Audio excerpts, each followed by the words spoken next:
Hello students, स्वागत है आपका साइंस पार्क यूट्यूब चैनल पर। हम जो क्वेश्चन पेपर सोल्व करने जा रहे हैं वो है आज 2024 का सेट सी। और पीछे जो हम 2016 से आपके लिए क्वेश्चन पेपर सोल्व करते आ रहे हैं, ये आपके जो अब आने वाले बोर्ड एग्ज़ाम है मार्च 2026 में, उसके लिए बहुत अच्छे हैं। बोर्ड एग्ज़ाम प्रिपरेशन के लिए, उसकी क्विक रिवीजन के लिए, बेस्ट प्रैक्टिस के लिए बहुत ही आपके अच्छे से काम आएंगे। हाई स्कोर के लिए इम्पोर्टेंट हैं और फ्रीक्वेंटली रिपीटेड क्वेश्चंस हैं, आपको अच्छे से टिप्स पे याद हो जाएंगे। Revise fast, remember more and perform better, ये आपके लिए बहुत ही अच्छे साबित होंगे। आप वीडियो को लास्ट तक देखना, पूरा क्वेश्चन पेपर सॉल्व करके देखना। चलिए स्टार्ट करते हैं। 2024 का सेट सी पहला है हमारा भौतिक विज्ञान, भाग 1 है। विद्युत धारा का ऐसा एक मात्रक क्या है? एम्पियर है। सूर्योदय के समय सूर्य रक्तताप क्यों प्रतीत होता है? बार बार क्वेश्चन पूछा गया है। सूर्योदय के समय क्या होता है? जो सूर्य है क्षितिज के निकट होता है, और क्षितिज के निकट होने के कारण जो सूर्य का प्रकाश धरती पर पहुंचता है, हमारी आँखों तक पहुंचता है, उसको बहुत ज़्यादा दूरी तय करनी पड़ती है।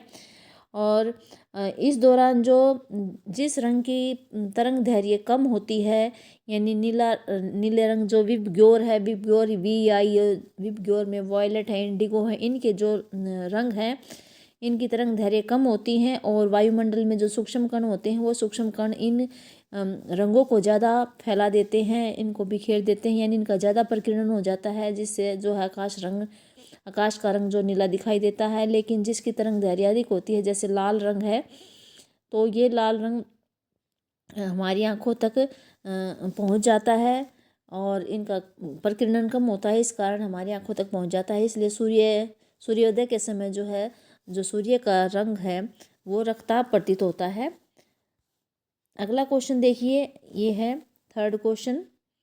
निम्नलिखित अभिकथन और कारण वाला है। अभिकथन क्या है? कभी कभी बारिश के मौसम में आसमान में इंद्रधनुष तभी दिखाई देता है जब पर्यवेक्षक की पीठ सूर्य की ओर होती है।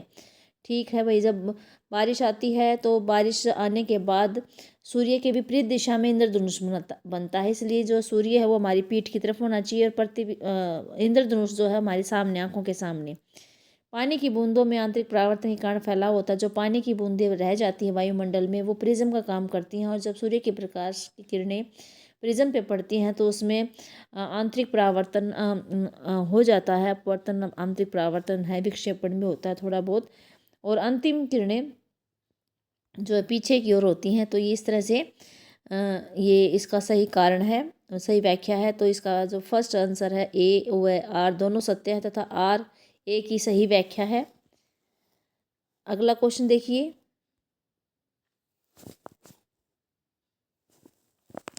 किसी गोलीय दर्पण तथा किसी पतले गोलीय लेंस दोनों की फोकस दूरी -15 सेंटीमीटर है, तो दर्पण तथा लेंस संभवतः दोनों अवतल होंगे भाई, माइनस वाले। तो इसका जो A आंसर है वो राइट आंसर है। पांचवा है, निम्नलिखित में से कौन सा पद विद्युत परिपथ में विद्युत शक्ति को निरूपित नहीं करता? तो देखिए भाई, I2R/V का फार्मूला है, VIB है, V2/RB है। तो बी ऑप्शन जो है IR², जो प्रतिरोध है उसका स्क्वायर नहीं आएगा। I का स्क्वायर आ सकता है, V का स्क्वायर आ सकता है, लेकिन है R का स्क्वायर नहीं आएगा, ये अच्छे से ध्यान रखना, R का स्क्वायर नहीं आएगा। तो बी वाली ऑप्शन जो है वो राइट आंसर है। निम्नलिखित की परिभाषा दीजिए वायुमंडलीय अपवर्तन और प्रकाश का प्रकीर्णन। देखिए, जो प्रकाश का प्रकीर्णन है वो कौन सी प्रक्रिया होती है? इसमें जो वायुमंडल में सूक्ष्म धूल के कण मौजूद होते हैं, वो उन पर पड़ने वाली प्रकाश की किरणों को विभिन्न दिशाओं में फैला देता है, बिखेर देते हैं। जिस रंग की तरंग दैर्घ्य जो है कम होती है, उस रंग की किरणों को जो है ज़्यादा फैला देता है, और जिसकी तरंग दैर्घ्य ज़्यादा होती है उस रंग को वो कम फैलाता है, उसका प्रकीर्णन कम होता है।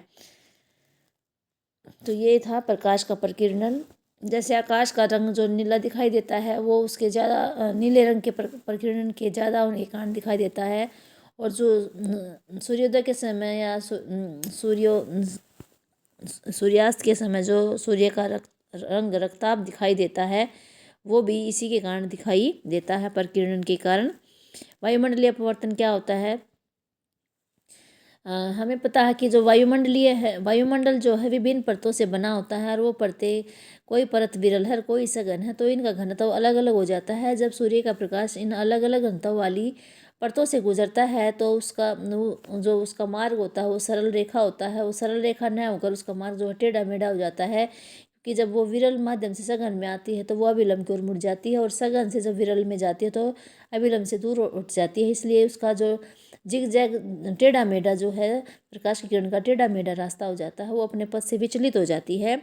और जो तारे होते हैं हमसे दूर हैं, तो वो इसी कारण, वायुमंडलीय अपवर्तन के कारण ही जो तारे होते हैं वो टिमटिमाते हुए दिखाई देते हैं, अपने वास्तविक स्थिति से थोड़ा ऊपर दिखाई देते हैं।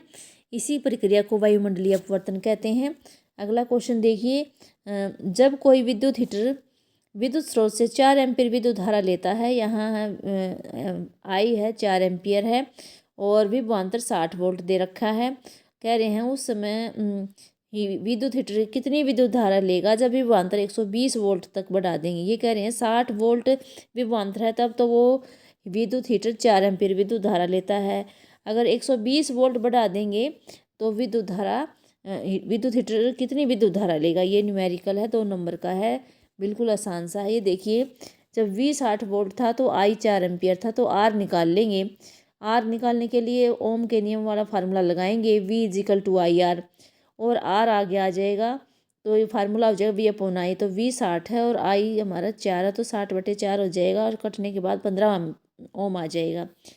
अब सेकंड केस में क्या है, जब हमने विभवांतर को 120 वोल्ट कर दिया है तो हमें I निकालना है कि उसमें से कितनी विद्युत धारा प्रवाहित होएगी। तो I का फार्मूला ओम के नियम से ही लगाएंगे, I = V/R हो जाएगा। V हमारा 120 वोल्ट है, और यहाँ प्रतिरोध हमारा 15 ओम आ गया, तो इसको काट देंगे तो 8 एम्पीयर आ जाएगा। तो इस तरह से ये न्यूमेरिकल सॉल्व हो जाएगा, 2 अंक का है। अगला देखिए, विद्युत लैंपों के तंतुओं के निर्माण में प्राय एकमात्र टंगस्टन का ही उपयोग क्यों किया जाता है? क्योंकि टंगस्टन का गलनांक भी ज़्यादा होता है, और जो उसकी प्रतिरोधकता भी है वो भी ज़्यादा होती है। ज़्यादा जो गलनांक है वो क्या करता है, जो उसका तंतु होता है उसको ज़्यादा तापमान पर पिघलने नहीं देता, और जो ज़्यादा प्रतिरोधकता होती है वो उसको ज़्यादा ऊष्मा प्रदान करती है, और ज़्यादा ऊष्मा होने के कारण जो प्रकाश उत्पन्न हो जाता है तंतु से। तो इस तरह से जो है विद्युत लैंपों में टंगस्टन का इस्तेमाल किया जाता है। अगला क्वेश्चन देखिए, प्रतिरोध क्या है, इसका SI मात्रक बताइए। किसी चालक का प्रतिरोध किन कारकों पर निर्भर करता है? ये 3 नंबर का क्वेश्चन है। ये देखिए, प्रतिरोध क्या होता है, किसी चालक का वह गुण होता है जो उसमें से प्रवाहित होने वाले आवेश के प्रवाह का विरोध करता है। तो ये प्रतिरोध का गुण है, जो किसी भी तार में से कोई आवेश प्रवाहित हो रहा है तो उसको प्रवाहित होने से जो रोकता हो वो प्रतिरोध होता है। इसका SI मात्रक क्या होता है, ओम होता है। और ये किन किन कारकों पर निर्भर करता है? पहला है चालक की लंबाई, दूसरा है चालक के अनुप्रस्थ काटक क्षेत्रफल पर, तीसरा है चालक की प्रकृति पर। ये 3 कारक हैं जिस पर ये प्रतिरोध निर्भर करता है। अगला क्वेश्चन है, 2 चुंबकीय क्षेत्र रेखाएं एक दूसरे को प्रतिच्छेद क्यों नहीं करती? ये 2 नंबर का क्वेश्चन है, और यानी कि ये मतलब 9वां क्वेश्चन 3 नंबर का है, एक 2 भाग में है, एक 2 का है और एक 3 का है। तो 2 में चुंबकीय क्षेत्र रेखाओं का पूछा गया है। इस क्वेश्चन में इंटरनल चॉइस है। 2 चुंबकीय क्षेत्र रेखाएं कभी भी एक दूसरे को प्रतिच्छेद नहीं करती। क्यों नहीं करती? क्योंकि अगर वो प्रतिच्छेद करेंगी, प्रतिच्छेद वाले बिंदु पर क्रॉस का निशान बन जाता है। प्रतिच्छेद करेंगी और उस बिंदु पर जहाँ प्रतिच्छेद हो रहा है, अगर वहाँ पर हम दिक्सूचक सुई रखेंगे तो वो सुई जो है 2 दिशाओं की तरफ संकेत करेगी, तो ये संभव नहीं हो पाएगा। एक सुई 2 दिशाओं की तरफ कैसे संकेत कर सकती है? नहीं कर सकती। वो जब 2 दिशाओं की तरफ संकेत नहीं कर सकती तो जो दिक्सूचक सुई है वो एक दूसरे को काट नहीं सकती। अगला क्वेश्चन ये है कि जब जो विद्युत धारा व चालक पर आरोपित बल अधिकतम कब होता है? तो जब विद्युत धारा की दिशा और चुंबकीय क्षेत्र की दिशा, किस किस की दिशा? विद्युत धारा की दिशा और चुंबकीय क्षेत्र की दिशा जब वे लंबवत होते हैं, एक दूसरे के परपेंडिकुलर होते हैं, तो क्या होगा, जो उन पर चालक पर जो बल लग रहा है, आरोपित बल होता है, वो सबसे अधिक होता है।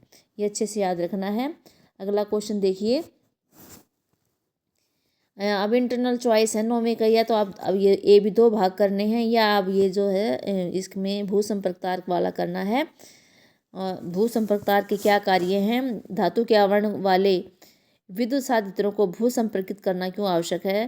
देखिए, धातु के आवरण वाले विद्युत साधित्र का मतलब है जो धातु से बने होते हैं, लोहे से, इनसे जो धातु से बने होते हैं जिसमें से करंट आसानी से जा सकता है, उनको भू संपर्कित करना क्यों आवश्यक है, ये पूछा गया है। देखिए, इसमें भू संपर्क तार की कार्यविधि का मतलब है ये कैसे कार्य करता है ये बताया गया है। पहले तो हमें भू संपर्क तार के बारे में पता होना चाहिए। भू संपर्क तार क्या होते हैं? अगर हम अपने घर में भू संपर्क तार लगवाना चाहते हैं तो क्या करना है? अपने घर में या बाहर कोई गहरा खड्डा खोदना है और उसमें नीचे धातु की प्लेट से तार को जोड़ना है, और वो तार जो है भू संपर्क तार कहलाएगा। जो फिर उस तार का उपयोग कहाँ करेंगे? विद्युत इस्त्री, टोस्टर, मतलब उन विद्युत साधित्रों में करेंगे जो जिनकी शक्ति ज़्यादा होती है, जो ज़्यादा विद्युत धारा लेते हैं जिनकी। तो जैसे विद्युत इस्त्री होगी, टोस्टर हो गया, मेज़ का पंखा हो गया, रेफ्रिजरेटर हो गई, एसी हो गई। तो ये सारी चीज़ें क्या करती हैं? ज़्यादा विद्युत धारा, ज़्यादा शक्ति के होते हैं और इनमें ज़्यादा मतलब करंट लगने की ज़्यादा संभावना होती है, क्योंकि ये धातु से बने होते हैं। तो इसमें इन सभी में ये जो भू संपर्क तार है ये एक सुरक्षा युक्ति का तरह काम करता है। धातु के आवरण से संयोजित भू संपर्क तार जब इनसे इस भू संपर्क तार को जोड़ दिया जाता है तो क्या होता है? ये बहुत कम प्रतिरोध का पथ प्रस्तुत करता है, यानी कि उसमें प्रतिरोध बहुत कम हो जाता है जब इसको भू संपर्क तार से जोड़ देते हैं। और जब प्रतिरोध कम हो जाता है विद्युत धारा के लिए तो क्या होता है? इनमें जो ये साधित्र हैं, हमारे फ्रिज हैं, ये जो भी हैं, इनमें विद्युत धारा का कोई क्षरण होने की अवस्था में उस साधित्र का विभव, अगर मान लो कोई भी इसमें करंट जाता है इनमें और ये भू संपर्क तार से संयोजित है, तो उस साधित्र का जो है विभव है भूमि के विभव के बराबर हो जाएगा, यानी कि भूमि का विभव लगभग 0 के बराबर होता है। तो और उसका विद्युत उपकरण का भी वो विभव 0 हो जाएगा। इसलिए इस साधित्र का उपयोग करने वाला व्यक्ति जो होता है वो भी तीव्र विद्युत आघात से सुरक्षित बचा रहता है। तो ये भू संपर्क तार हो गया आपका 3 नंबर का क्वेश्चन था। अब ये 9 क्वेश्चन हो गए हैं। अब अगला क्वेश्चन देखिए, 10वां क्वेश्चन है जो 5 अंक का है। पहला है इसका 5 अंक में, इसमें भी इंटरनल चॉइस दे रखी है। पहले ए बी भाग, पहले में 2 भाग हैं ए बी। तो पहला है, हम वाहनों के में पश्च दर्पण के रूप में कौन से दर्पण का उपयोग करते हैं? जब आप लिख दोगे उत्तल दर्पण तो उसको आपको 1 अंक मिल जाएगा, और क्यों का जवाब दे दोगे तो आपको दोनों अंक मिल जाएंगे। देखिए, हम वाहनों में पश्च दर्पण के रूप में उत्तल दर्पण का उपयोग करते हैं क्योंकि उत्तल दर्पण हमेशा सीधा और छोटा प्रतिबिंब बनाता है। ये बाहर की ओर वक्रित होते हैं, इसलिए इन दर्पणों का दृष्टि क्षेत्र भी बहुत अधिक होता है। इनका उपयोग करके ड्राइवर जो है सुरक्षित रूप से वाहन चला सकता है। तो ये भी बहुत ही वेरी इंपॉर्टेंट क्वेश्चन है, आप इसको भी अच्छे से याद कर लो, ये ज़रूर आता है एग्ज़ाम में। अगला है, प्रकाश का अपवर्तन क्या है?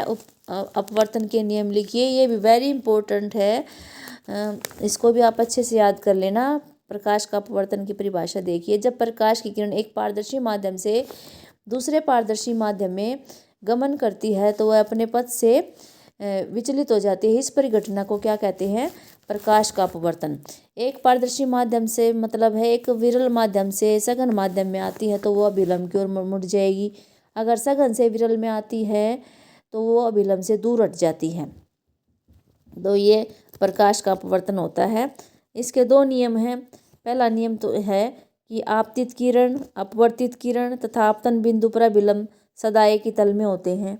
दूसरा है, प्रकाश के किसी निश्चित रंग तथा निश्चित माध्यमों के युग्म हेतु आपतन कोण की जा तथा परावर्तन तथा अपवर्तन कोण की जा का अनुपात जो है स्थिर होता है। इस नियम को स्नेल का अपवर्तन का नियम भी कहते हैं। ये क्वेश्चन जो है स्नेल के नियम से भी आ सकता है एग्जाम में, तो इसको अच्छे से याद रखना है। sin I upon sin R is equal to स्थिरांक। तो ये हमारा प्रकाश का अपवर्तन, यानी ये क्वेश्चन हो गया हमारा 10वां 5 नंबर का। आप ये कर सकते हो, या इंटरनल चॉइस दे रखी है वो दूसरा कर सकते हो। दूसरा दे रखा है, दर्पण सूत्र लिखिए। दर्पण सूत्र क्या है, 1/f बराबर 1/v प्लस 1/u। यहाँ भी एक छोटी सी ट्रिक बताती हूँ, बच्चे कंफ्यूज हो जाते हैं लेंस सूत्र और दर्पण सूत्र में, बीच वाले प्लस और माइनस निशान वाले में वो कंफ्यूज हो जाते हैं। तो दर्पण में प है तो दर्पण सूत्र में प्लस a/b के और 1/u के बीच में प्लस निशान आएगा, प से ध्यान रखना प्लस। फिर दूसरा जो लेंस सूत्र है वो आपको वैसे ही याद रह जाएगा। तो ये हो गया हमारा दर्पण सूत्र। उस दर्पण का नाम बताना है जो बिंब का सीधा तथा आवर्धित प्रतिबिंब बना सके। अभी अभी हमने ऊपर वाले में पढ़ा है कि जो उत्तल दर्पण होता है वो तो हमेशा सीधा और छोटा प्रतिबिंब बनाता है। तो बच गया दूसरा अवतल दर्पण। अवतल दर्पण क्या करेगा, जब हम एफ और ओ के बीच में वस्तु रखते हैं उस समय जो है वो बिंब का सीधा और आवर्धित प्रतिबिंब बनाएगा। तो आंसर इसका आ जाएगा अवतल दर्पण। तो एक नंबर का क्वेश्चन तो दर्पण सूत्र था, 1 नंबर का क्वेश्चन ये है, तो 2 नंबर हो गए। अब 3 नंबर में दे रखा है न्यूमेरिकल, किसी अवतल लेंस की फोकस दूरी 15 सेंटीमीटर है। लेंस है अवतल, फोकस दूरी है 15 सेंटीमीटर। बिंब को लेंस से कितनी दूरी पर रखें, यानी हमें बिंब दूरी बतानी है। बिंब दूरी होती है यू। बिंब को लेंस से कितनी दूरी पर रखें कि उसका जो प्रतिबिंब है वो लेंस से 10 सेंटीमीटर दूरी पर बने, यानी लेंस है उससे 10 सेंटीमीटर दूर बने और फोकस दूरी है 15 सेंटीमीटर। तो देखिए ये न्यूमेरिकल क्या है। अवतल लेंस क्या होता है, हमेशा आभासी सीधा प्रतिबिंब बनाता है और उसी तरफ बनाता है जिस तरफ बिंब रखा होता है, यानी लेंस के बाईं तरफ। इसलिए लेंस की बाईं तरफ बन रहा है तो इसमें यू तो माइनस होता ही है सबके लिए, वस्तु दूरी तो सबके लिए माइनस होती है। जो प्रतिबिंब दूरी है वो भी माइनस में होगी, -10 सेंटीमीटर ये दे रखी है। जो फोकस दूरी है वो भी माइनस में होगी, 15 सेंटीमीटर है। यू निकालना है, यू निकालने के लिए हम लेंस सूत्र लगा लेंगे, 1/v माइनस 1/u बराबर 1/f। 1/u को आगे ले आएंगे तो जो है ये 1/v माइनस 1/f हो जाएगा। फिर है ये देखो वैल्यू रख देंगे हम इसकी, यू तो निकालना है, v की वैल्यू है -10 है और इसकी f की वैल्यू है -15। तो जो बीच में माइनस और ये -15 ये प्लस हो जाएगा। जब हम एलसीएम लेंगे 30 आ जाएगा, तो ये u जो है वो -30 सेंटीमीटर हो जाएगा। ठीक है, आगे देखिए माइनस का निशान ये बताता है कि जो वस्तु हो हमेशा लेंस के बाईं तरफ रखी जाती है, इसलिए माइनस है। इसका जब आवर्धन निकालेंगे तो m=v/u। यहाँ ऊंचाई दे नहीं रखी इसलिए ये वाला फार्मूला लगाएंगे, प्रतिबिंब की दूरी बटे में वस्तु दूरी। तो प्रतिबिंब की दूरी है ये दे रखी है पहले ही, -10 सेंटीमीटर है और वस्तु दूरी अभी अभी आई है, बिंब की दूरी -30 सेंटीमीटर है। तो इनको काटने के बाद 1/3 आ जाएगा और प्लस में आ जाएगा 0.033। यहाँ धनात्मक चिन्ह क्या बताता है कि प्रतिबिंब सीधा और आभासी है और प्रतिबिंब का साइज बिंब के साइज का 1/3 होता है। तो ये न्यूमेरिकल हो जाएगा। तो ये जो है भौतिक विज्ञान यहाँ कंप्लीट हो गया है। अब हम शुरू करते हैं रसायन विज्ञान। पहला क्वेश्चन है, पारा एक धातु है जो कमरे के ताप पर द्रव होती है, यानी कमरे के ताप पर धातु के बारे में बताना है, कौन सी है द्रव। पारा है, 1 नंबर का क्वेश्चन है।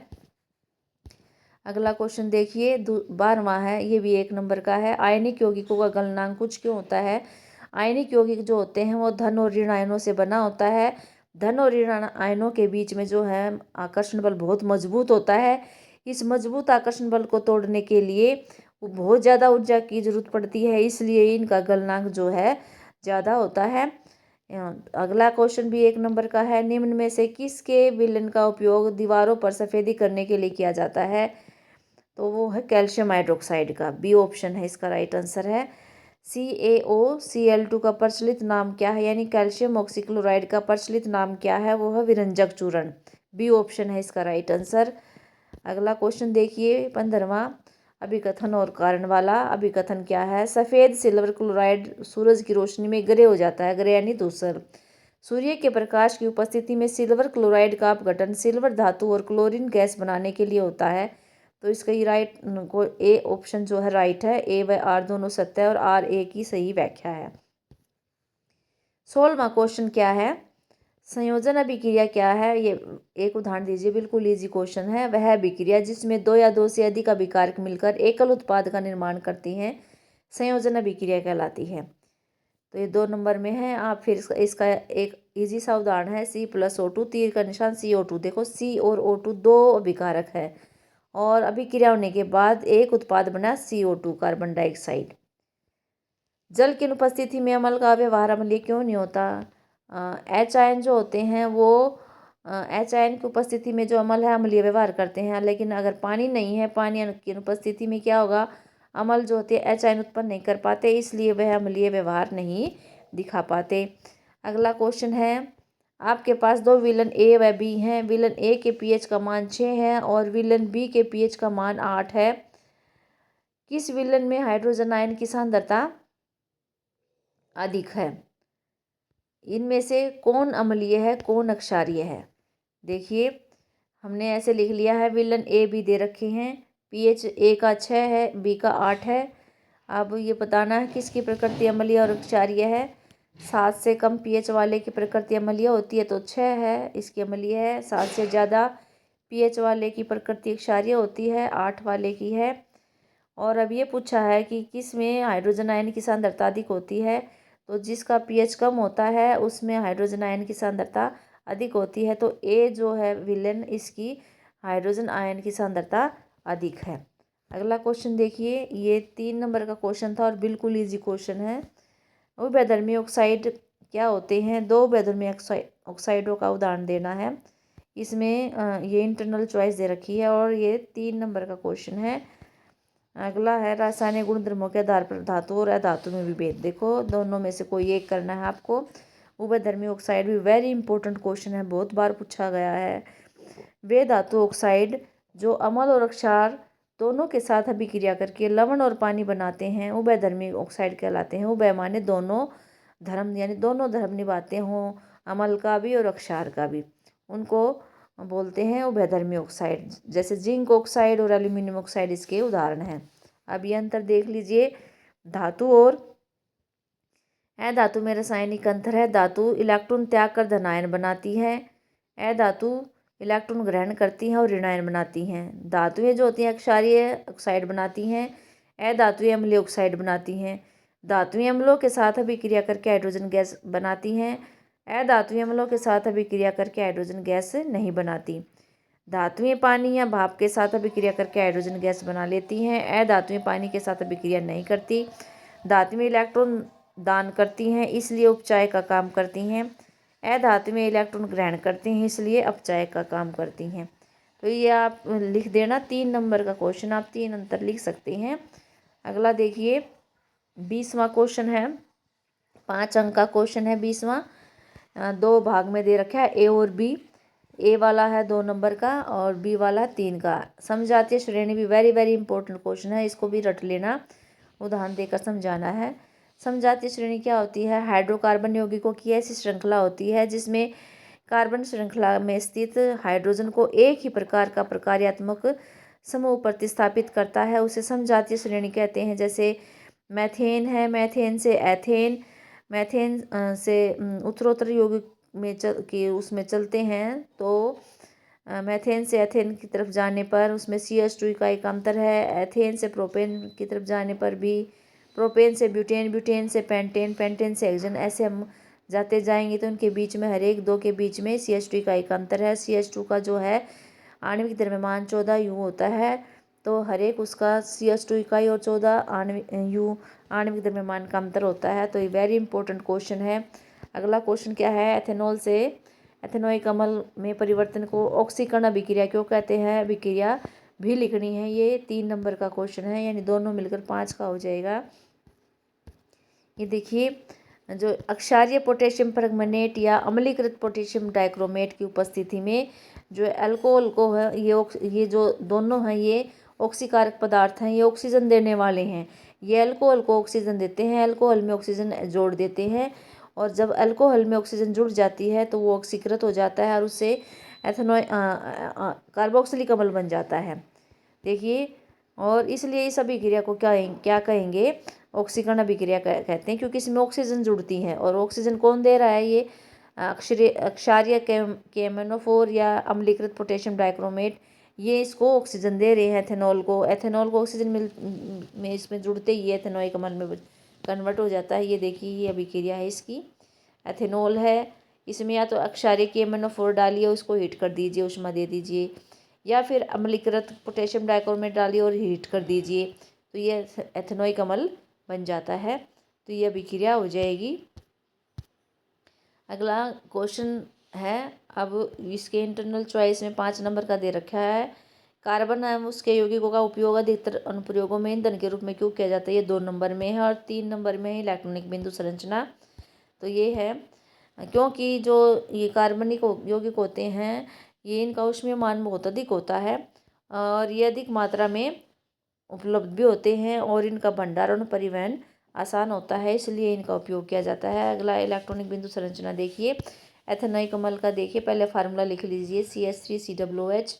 CH3COOH को फिर संरचनात्मक रूप में लिखने की कोशिश कीजिए और उनके बीच में ये जो आबंध है, ये देखिए। सबसे पहले इनके बाहरी कोश को देखते हैं। कार्बन की जो है बाहरी कोश में 4 इलेक्ट्रॉन होते हैं, हाइड्रोजन के में 1 इलेक्ट्रॉन होता है। तो ये साझेदारी करते हैं आपस में। जो कार्बन है वो 4 इलेक्ट्रॉनों की साझेदारी करेगा और 1 इलेक्ट्रॉन की साझेदारी तो वो कार्बन के साथ कर रहा है और 3 इलेक्ट्रॉन की साझेदारी वो 3 हाइड्रोजन के साथ कर रहा है। फिर ये सी द्वितीय बंध O जो बना हुआ है, यहाँ ऑक्सीजन के पास 6 इलेक्ट्रॉन होते हैं बाहर वाले में और वो उसको 2 इलेक्ट्रॉन की ज़रूरत है अपना अष्टक पूरे करने के लिए, इसलिए वो 2 इलेक्ट्रॉनों की साझेदारी करेगा कार्बन के साथ। तो इस कार्बन के 2 इलेक्ट्रॉन की तो ऑक्सीजन के साथ हो गई और एक अलग से एक ऑक्सीजन के साथ हो गई और दूसरी कार्बन के साथ हो गई। तो ये 4 इलेक्ट्रॉनों की साझेदारी हो गई है। फिर ये एक ऑक्सीजन जो है, जो H के साथ ऑक्सीजन है, इसकी एक तो कार्बन के साथ हो रही है और एक हाइड्रोजन के साथ हो रही है। इस तरह से ये ऑक्सीजन के भी 2 इलेक्ट्रॉनों की साझेदारी होकर ये पूरा इलेक्ट्रॉनिक बिंदु संरचना हो जाती है। दूसरा जो दे रखा है वो H2S दे रखा है। एस में बाहर जो है 6 बाहर वाले में 6 इलेक्ट्रॉन होते हैं। देखिए, 2 इलेक्ट्रॉनों की साझेदारी करके वो इलेक्ट्रॉन अपना अष्टक पूरा कर लेते हैं। 2 हाइड्रोजन आ जाएंगे अपना इलेक्ट्रॉन साझेदारी करने के लिए। तो इस तरह से इसका हो जाएगा। प्रोपेनॉन में देखिए, प्रोपेनॉन में इसका फार्मूला है CH3COCH3। तो इसका देखिए, CH3 में C के 4 इलेक्ट्रॉन हैं, 3 तो हाइड्रोजन के साथ साझेदारी कर रहे हैं और 1 कार्बन के साथ कर रहे हैं। इसी तरह जो अगला कार्बन है, ये 2 तो इसके साथ ऑक्सीजन के साथ कर रहा है और 1 अगले कार्बन के साथ और ये पिछले कार्बन के साथ तो था ही। इस तरह से लास्ट वाला कार्बन है, ये 3 तो इस हाइड्रोजन के साथ इलेक्ट्रॉनिक बिंदु संरचना बना रहा है। इस तरह से ये इसकी इलेक्ट्रॉनिक बिंदु संरचना हो जाएगी। तो ये 5 नंबर का क्वेश्चन कंप्लीट हो जाएगा। अब जो है ये हमारा जो है रासायनिक विज्ञान कंप्लीट हो गया है। अब देखिए, भौतिक विज्ञान भी हो गया है। जीव विज्ञान देखिए, भाग से वायुमंडल में ओजोन परत के क्षय का मुख्य कारक डैश है, क्लोरोफ्लोरोकार्बन है। ये भी अच्छे से याद कर लेना, इंपॉर्टेंट क्वेश्चन है। मानव में आउटो ग्रंथि द्वारा थायरोक्सिन के संश्लेषण के लिए क्या अनिवार्य है, आयोडीन। लगभग सब उसमें जो है ये आउटो ग्रंथि वाला क्वेश्चन सबसे ज़्यादा पूछा गया है। जो हार्मोन वाले हैं, जंतु हार्मोन है, उनमें से आउटो ग्रंथि वाला बहुत ज़्यादा पूछा गया है। इसको अच्छे से टिप्स पे कर लेना। 23वां क्वेश्चन है, निम्न में से कौन आहार श्रृंखला का निर्माण करते हैं। तो घास, गेहूँ, आम तीनों उत्पादक हैं, ये नहीं होगा। घास, बकरी, मानव, ये ठीक है, घास को बकरी खा रही है, बकरी को मानव। बकरी, गाय, हाथी, ये भी नहीं है। घास, मछली, बकरी, ये भी नहीं है। तो ये इसका बी है, घास, बकरी, मानव। 24वां क्वेश्चन देखिए, निम्न में से कौन मानव में नर जनन तंत्र का भाग नहीं है। अंडाशय मादा में होता है, गर्भाशय भी मादा में, शुक्रवाहिका है जो नर जनन तंत्र का भाग है और डिम्बवाहिनी भी मादा का है। 25वां अभिकथन और कारण वाला। अभिकथन क्या है, विभिन्न जीवन प्रक्रियाओं को पूरा करने के लिए ऊर्जा की आवश्यकता होती है। हाँ भाई, ठीक बात है, ये भी माइटोकॉन्ड्रिया में ऊर्जा एटीपी के रूप में प्राप्त होती है, ये भी सही है और ये उसकी व्याख्या भी है ए वाले की। तो ये ए ऑप्शन इसका ठीक आंसर आ जाएगा। अगला क्वेश्चन देखिए, ऐसे पादप हार्मोन का नाम बताएं जो कोशिका विभाजन को प्रेरित करता है। इसका है साइटोकाइनिन है। दूसरा है वृद्धि का संदमन करता है, एब्सिसिकमल है। ये 2 नंबर का क्वेश्चन है। 26 वाला क्वेश्चन 2 नंबर का है। 27वां भी 2 नंबर का है। मानव में वृषण के क्या कार्य है। वेरी वेरी इंपॉर्टेंट क्वेश्चन, ये भी आप अच्छे से रट लेना। मानव वृषण का क्या काम है। शुक्राणु का उत्पादन करना है और टेस्टोस्टेरोन हार्मोन का उसका उत्पादन और फिर उसका श्रावण करना है। ये वृषण के कार्य हैं 2 नंबर के। पुष्प के अनुदैर्घ्य काट का नामांकित चित्र बनाना है। देखिए नामांकित चित्र ऐसे बना देना, बिल्कुल इजी है। 4 भाग होते हैं पुष्प के।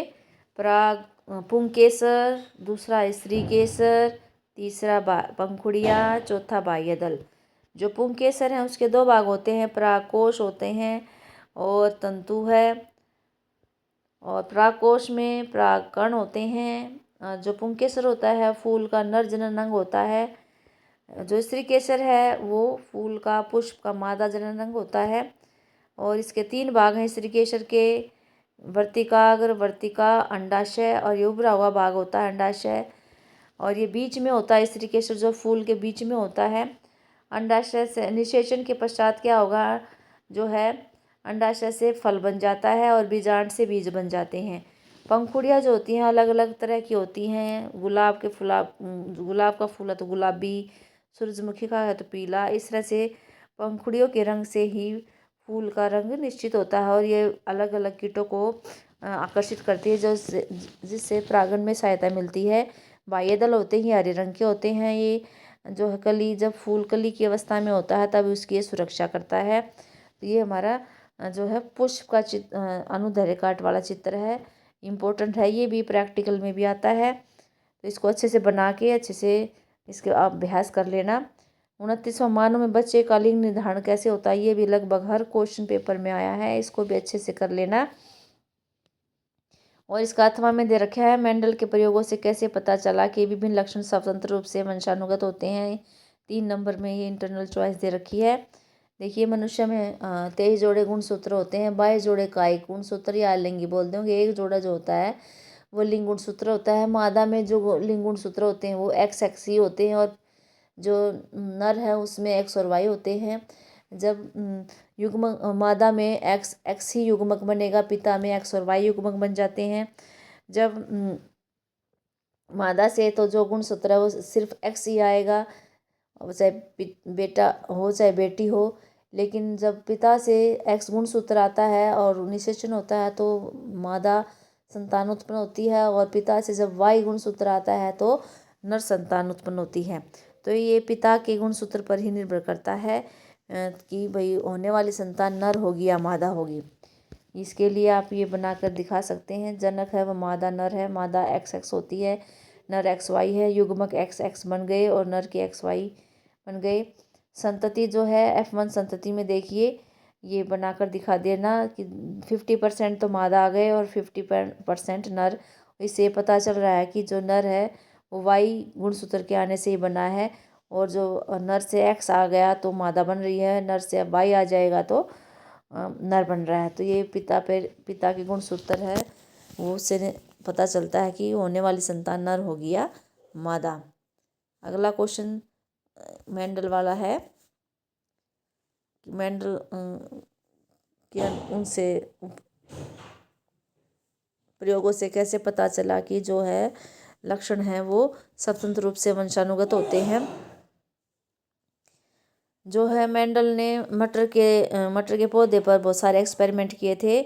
उनमें से उसने जो है इसका 2 विकल्पी जोड़े का संकरण कराया। तो जैसे गोल और हरे, झुर्रीदार और पीले बीजों के बीच संकरण कराया तो F1 संतति में सभी गोल और पीले बीज आ गए।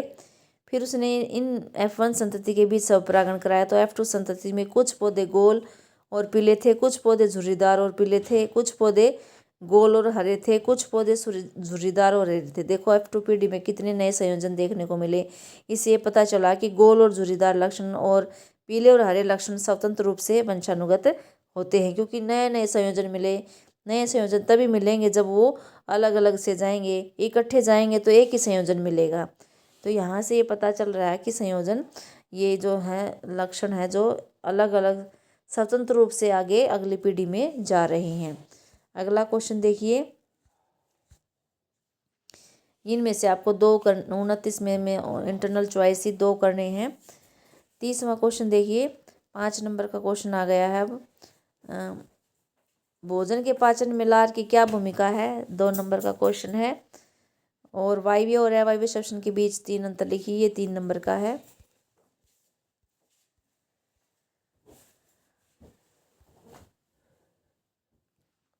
इसको जो आपका ये था मटर वाला है, इसको आप ऐसे भी समझा सकते हैं।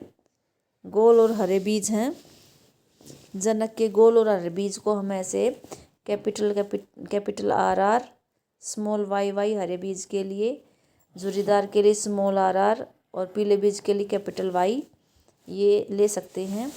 युग्मक बन जाएंगे capital R small Y, capital R small Y, small R capital Y. F1 संतति है, F1 संतति में देखिए सारे जो हैं सभी गोल व पीले बीज वाले पौधे उत्पन्न होंगे। फिर मेंडल ने क्या करवाया, इन F1 संतति वालों का सब परागण करवा दिया। देखो गोल जनक क्या हो गए, अब गोल पीले बीज वाले हो गए और गोल पीले बीज वाले दोनों एक जैसे जनक हो गए, दोनों एक जैसे जनक हैं। तो देखिए F2 संतति में क्या आया है, युग्मक बन जाएंगे capital R capital Y, capital R small Y, small R capital Y, small R small Y, दोनों जनक से एक जैसे जो है युग्मक बन जाएंगे। फिर से चक्कर बोर्ड बना के हम समझा देंगे कि भाई कैसे, एक तरफ तो नर के युग्मक लिख लेना और एक तरफ मादा के युग्मक लिख लेना, इस तरह से। फिर क्या है, ये देखिए गोल पीले, दूसरा गोल पीला, तीसरा गोल पीला, चौथा गोल पीला, 5वां फिर ये गोल हरा है, 6ठा फिर गोल पीला देखिए, फिर गोल हरा दूसरा आ गया, गोल पीला 7वां, गोल पीला 8वां, झुर्रीदार पीला पहला आ गया, झुर्रीदार पीला दूसरा, गोल पीला 9वां, गोल हरा ये तीसरा हो गया, झुर्रीदार पीला भी तीसरा हो गया, झुर्रीदार हरा ये एक बना है। तो यहाँ नए नए संयोजन आ गए। जनक तो एक जैसे ही थे, लेकिन देखो कितनी तरह से संतान बन गई F2 संतति में। 9 तो गोल पीले बने, 3 गोल हरे बने, 3 झुर्रीदार पीले बने, 1 झुर्रीदार हरा बना। देखो इतने संयोजन बन गए। तो इसका मतलब इससे यही पता चलता है कि जो है लक्षण है वो स्वतंत्र रूप से अगली पीढ़ी में जा रहे हैं। अब जो है मुख गुहा में जो है लार की भूमिका क्या है पाचन में, मुख गुहा में जो है लार निकलती है लाला ग्रंथि से, लार रस से, और उसमें टाइलिन एंजाइम होता है, उसको एमिलेज एंजाइम बोलते हैं। तो जो जीभ होती है वो भोजन और लार को आप मिक्स कर देती है। मिक्स करने के बाद जो लार में एमिलेज एंजाइम होता है, टाइलिन एंजाइम होता है, वो कार्बोहाइड्रेट मंड को जो है ये जटिल अणु होता है, इसको सरल शर्करा में तोड़ देते हैं। और सरल शर्करा देखिए कार्बोहाइड्रेट, ये आप ऐसे छोटा सा समीकरण भी दिखा सकते हैं, कार्बोहाइड्रेट शर्करा में टूट गया है एमिलेज एंजाइम की उपस्थिति में। ये 2 नंबर का क्वेश्चन है। 3 नंबर में वायवीय और अवायवीय श्वसन में अंतर दे रखा है। वायवीय श्वसन का मतलब है ये ऑक्सीजन की उपस्थिति में होता है, अवायवीय श्वसन का मतलब है ये ऑक्सीजन की अनुपस्थिति में होता है। और जब ऑक्सीजन की अनुपस्थिति में होता है तो वहाँ पर ग्लूकोज का पूर्ण रूप से विखंडन हो जाएगा और वहाँ पर CO2 पानी बनेगा और अधिक मात्रा में ऊर्जा निकलती है। लेकिन जब ये ऑक्सीजन की अनुपस्थिति में होता है तो ये ईस्ट में और हमारी मांसपेशियों में होता है और वहाँ पर ग्लूकोज का विखंडन अपूर्ण होता, पूरा नहीं होता, और यहाँ पर ऊर्जा जो निकलती है वो थोड़ी मात्रा में निकलती है। ईस्ट में इथेनॉल और कार्बन डाइऑक्साइड बन जाते हैं, थोड़ी मात्रा में ऊर्जा, और हमारी मांसपेशियों में जो है वो लैक्टिक अम्ल बनता है। जो वायवीय श्वसन होता है वो कोशिका द्रव्य और माइटोकॉन्ड्रिया दोनों में होता है। अवायवीय श्वसन जो है वो केवल कोशिका द्रव्य में होता है। तो ये आप ये अंतर लिख देना, 3 नंबर का क्वेश्चन है। अथवा में इंटरनल चॉइस में आप ये भी कर सकते हैं, स्वपोषी पोषण के लिए आवश्यक परिस्थितियाँ कौन सी है, और मानव पाचन तंत्र का चित्र 3 नंबर में चित्र है और 2 नंबर में जो है ये परिस्थितियाँ दे रखी हैं। देखिए स्वपोषी पोषण क्या होता है, वह पोषण होता है जिसमें हरे पौधे, शैवाल, कुछ जीवाणु सरल अकार्बनिक पदार्थों जैसे CO2, H2 का उपयोग करके सूर्य के प्रकाश और क्लोरोफिल की उपस्थिति में भोजन का निर्माण करते हैं। इसके लिए आवश्यक परिस्थितियाँ कौन कौन सी है? CO2, वायुमंडल में CO2 0.03% होती है, तो वहाँ से जो है पौधे रंध्रों द्वारा जो है कार्बन डाइऑक्साइड को लेते हैं। कार्बन डाइऑक्साइड रंध्रों द्वारा प्रवेश करती है। पानी और खनिज लवण जो हैं वो मिट्टी से जड़ें जो हैं उनका अवशोषण कर लेती हैं और ऊपर तक जो है जाइलम पहुंचा देता है सभी भागों तक। तीसरा क्लोरोफिल है, पत्तियों में हरित लवक में पाया जाता है और सूर्य के प्रकाश को अवशोषित कर लेता है। जब सूर्य का प्रकाश पत्ती पे पड़ता है तो वो सूर्य के प्रकाश को अवशोषित कर लेता है। सूर्य का प्रकाश हमें सूर्य से प्राप्त होता है। जो इसका अंतिम उत्पाद बनता है वो जो है कार्बोहाइड्रेट बनता है, पत्तियों में मंड के रूप में संचित हो जाता है और ऑक्सीजन जो बनती है वो पत्तियों से रंध्रों द्वारा बाहर निकाल दी जाती है। तो ये जो है 2 नंबर में है। अब 3 नंबर में ये चित्र दे रखा है पाचन तंत्र का। देखिए जीवा बना देना, मुख गुहा बना देना। मुख गुहा के बाद है ग्रसिका, ग्रसिका के बाद है अमाशय, अमाशय के बाद है छोटी आंत, छोटी आंत के बाद है बड़ी आंत, मलाशय है इधर, बड़ी आंत के बाद गुदा द्वार है। और 3 यहाँ पर ये देखो ग्रंथियाँ दिखा रखी हैं। अग्नाशय ग्रंथि है, यकृत है, लाला ग्रंथियाँ हैं और ये परिशेषिका साइड में दिखा रखा है। ये पित्ताशय है, यकृत के अंदर पित्ताशय है, पित्ताशय के अंदर पित्त का भंडारण होता है, ये पित्त नली है। तो इस तरह से आप 3 नंबर का ये डायग्राम बना सकते हैं। तो ये जो है आज का जो 2024 का सेट सी कंप्लीट हो गया है। इसमें जो है 15 क्वेश्चन है, एक एक नंबर के आते हैं। 6 क्वेश्चन तो बहुविकल्पी होते हैं, मल्टीपल चॉइस वाले होते हैं। 3 question fill in the blanks होते हैं। 3 क्वेश्चन जो होते हैं वेरी शॉर्ट होते हैं, बिल्कुल एक एक नंबर वाले, एक वाक्य वाले। और इस तरह से ये जो क्वेश्चन है 15 क्वेश्चन आएंगे आपके और 6 क्वेश्चन 2-2 नंबर वाले होते हैं। 2 नंबर वालों में 2 में इंटरनल चॉइस मिलेगी। इसी तरह 3 नंबर वाले भी 6 क्वेश्चन होते हैं, उनमें भी 2 क्वेश्चन के अंदर इंटरनल चॉइस मिलेगी। जो 5-5 नंबर वाले क्वेश्चन हैं वो 3 होंगे, उनमें भी इंटरनल चॉइस होएगी। तो इस तरह से ये आपका क्वेश्चन पेपर आएगा। और जो 3 हैं वो असर्शन अभिकथन कारण वाले होंगे, एक एक नंबर वाले। तो 15 नंबर के इस तरह से छोटे क्वेश्चन आ जाएंगे आपके। तो आज का ये सेट कंप्लीट हो गया है। अगर आपको वीडियो पसंद आ रही हैं तो आप लाइक करें, शेयर करें। कोई भी डाउट है तो कमेंट करें। चैनल पर नए हैं तो सब्सक्राइब करें और अगली वीडियो के लिए आप नोटिफिकेशन का जो आइकन बटन दबा दीजिए, आपको लेटेस्ट अपडेट मिलता रहेगा। और पिछले जो वीडियो हैं उनके लिए डिस्क्रिप्शन बॉक्स में जो है प्लेलिस्ट का लिंक डाल दिया गया है, पिछली वीडियो को भी अच्छे से देख सकते हैं। आज के लिए बस इतना ही। अगली वीडियो में मिलते हैं 2024 के सेट डी में। Thanks for watching.